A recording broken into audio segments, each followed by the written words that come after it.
Baik, ya kita harus bedakan antara hukum dunia dengan hukum akhirat. Dan memang para ulama kita juga membagi. Ada hukum dunia, ada hukum akhirat. Hukum dunia itu karena di dalam Islam kan kita itu terikat dengan hukum lahiriah. Sehingga kita menilai seseorang itu, ya kita nggak bisa lihat hatinya. Kita hanya dituntut untuk menilai lahiriahnya saja. Sehingga dari sini para ulama kita ya bisa dari status orang itu dengan effort yang dia usahakan, ya dia mencari dan sebagainya. Ya memang pertama kalau secara hukum duniawi, ya hukum lahiriah, karena dia terikat dengan, atau kita selama di dunia ini terikat dengan hukum duniawi, maka secara lahiriah ya dia belum dikatakan muslim secara lahiriah. Tapi hukum ukhrawi, hukum akhirat, ya, dengan effort, ya, dengan usaha dia, ya, walaupun dia belum sempat mengucapkan kalimat syahadat, ya, bahkan di dalam tradisi kita Aswaja Asy'ari, ya, para ulama kita dari Asy'ariyah, dari kalangan Asy'ariyah itu sudah menilai orang yang seperti ini dengan kondisi dia yang seperti ini, ya dia sudah muslim. Tapi nanti hukumnya di akhirat itu diserahkan kepada Allah. Di dunia bagaimana? Ya selama dia belum mengucapkan kalimat syahadat dan tidak ada saksi dari keluarganya, maka ya keluarganya hanya mereka mengurus sesuai dengan kondisinya. Ya. Beruntungnya kita menjadi muslim itu, kenapa? Karena di dalam tradisi Islam itu kalau kita meninggal, ya, kita nanti diurus dengan kaifiat tata cara Islam, dan itu bagian dari syafaat untuk menggugurkan dosa-dosa kita. Makanya beruntung sekali kita menjadi orang muslim walaupun awam, walaupun ibadah kita biasa-biasa saja. Kita ditakdirkan oleh Allah jadi muslim, jadi mukmin, hidup mati kita itu baik. Jadi kita nggak perlu mencemaskan hidup mati kita. Makanya kata Nabi apa? Kehidupan muslim itu semuanya baik. Dia hidup walaupun melarat-melarat tetap baik. Ya. Kenapa? Karena kalau dia melarat dan bersabar, itu sumber pahala bagi dia. Dia nggak ngeluh, dia jalanin hidupnya dengan penuh kesabaran, dan itu baik, pahala. Kalau dia dikasih harta, dia dikasih keluasan rizki, kemudian dia bersyukur kepada Allah, dia gunakan sebagai wasilah untuk taqarrub ilallah, memberikan infak kepada keluarganya, bersedekah untuk kaum muslimin, ya berinfak di jalan Allah. Itu pahala, itu baik, dan itu juga kebaikan. Kalau dia mati gimana? Lah, apalagi mati. Kalau dia mati, ya mati itu kan dalam Islam cuman proses perpindahan dari satu alam ke alam berikutnya.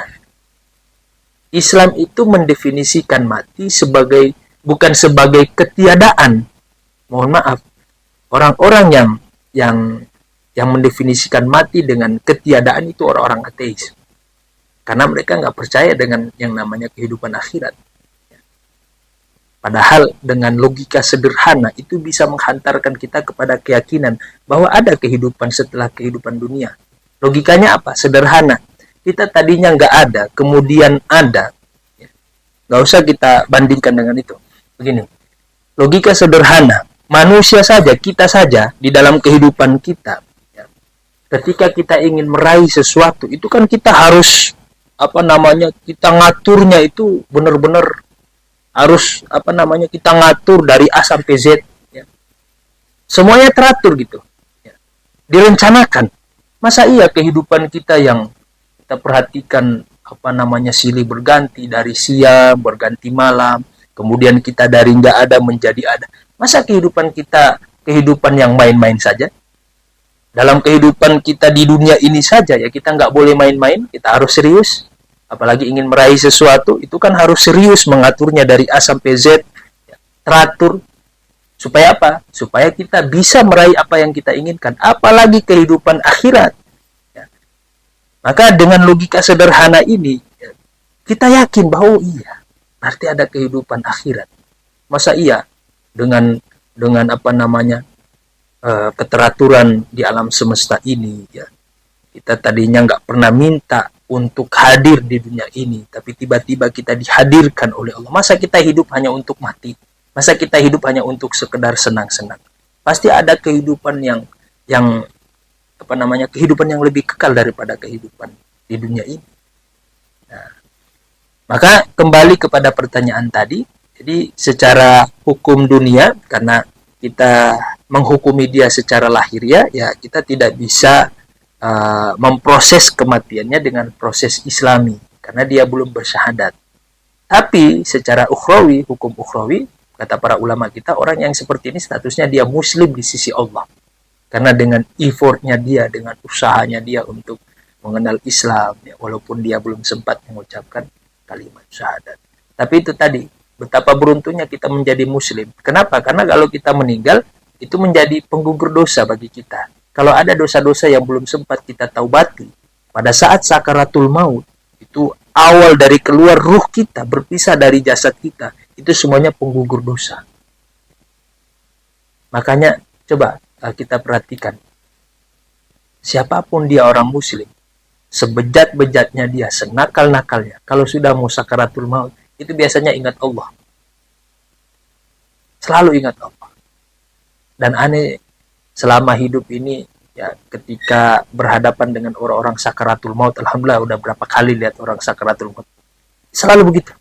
Ya ingat Allah, nangis, ya, ingat Allah dan sebagainya. Itu menggugurkan dosa-dosanya. Makanya kita nggak perlu takut dengan kematian. Karena kematian kita sebagai penggugur dosa.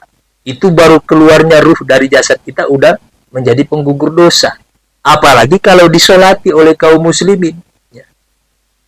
Semakin banyak kaum muslimin yang mensolati kita, itu menjadi syafaat bagi kita. Kita dimandikan, itu penggugur dosa. Setelah itu kita diwudukan, itu penggugur dosa. Disolati, penggugur dosa. Makanya orang muslim itu jadi orang mukmin enak. Makanya insya Allah kita semuanya diampuni oleh Allah. Ya wajar kemudian kata Nabi apa? Kullu ummati yadkhulunal jannah illa man aba. Semua umatku siapapun tanpa terkecuali. Kata Nabi. Semuanya insya Allah kita akan masuk surga. Kecuali yang nggak mau. Ya, Bang Andri sama Bang Budi mau nggak? Ya semua kita mau. Ya. Ya. Makanya heran para sahabat Nabi. Ya Rasulullah, kok ada orang yang nggak mau masuk surga? Ada kata Nabi. Siapa mereka ya Rasulullah? Man ata'ani dakhalal jannah. Siapa yang beriman kepadaku, yang mengikuti sunnahku, inilah orang-orang yang masuk surga semuanya. Dan waman asoni, dan siapa yang menyelisihiku dalam artian tidak beriman kepadaku. Jadi kan secara hukum sebenarnya semua umat generasi yang datang setelah Nabi Muhammad itu sebenarnya jatuhnya umatnya Nabi. Kan kita semuanya, pokoknya semua yang datang setelah Nabi itu sebenarnya umatnya Nabi. Tapi ya, kalau dia beriman kepada Allah, kepada Rasulullah, inilah umatnya baginda Nabi. Tapi kalau enggak, ya inilah yang kata Nabi, waman asoni dakhalal jannah. Waman asoni faqad aba. Dan siapa yang tidak beriman kepadaku, inilah orang yang enggan masuk surga. Makanya beruntung, betapa beruntungnya kita dipilih. Makanya hidayah itu mahal. Hidayah itu mahal, Bang Andri, Bang Budi. Hidayah kita dipilih oleh Allah menjadi muslim, menjadi mukmin, itu sangat mahal. Gak bisa kita tuker dengan dunia sekali. Makanya kadang saya itu suka ketawa lucu kalau ada orang yang mengorbankan hidayah hanya gara-gara dunia. Kasihan. Hidayah itu mahal. Saking mahalnya kita gak bisa membeli hidayah. Makanya beruntunglah kita masih diistiqomahkan oleh Allah, dijaga hidayahnya oleh Allah. Semoga kita istiqomah sampai mati. Amin.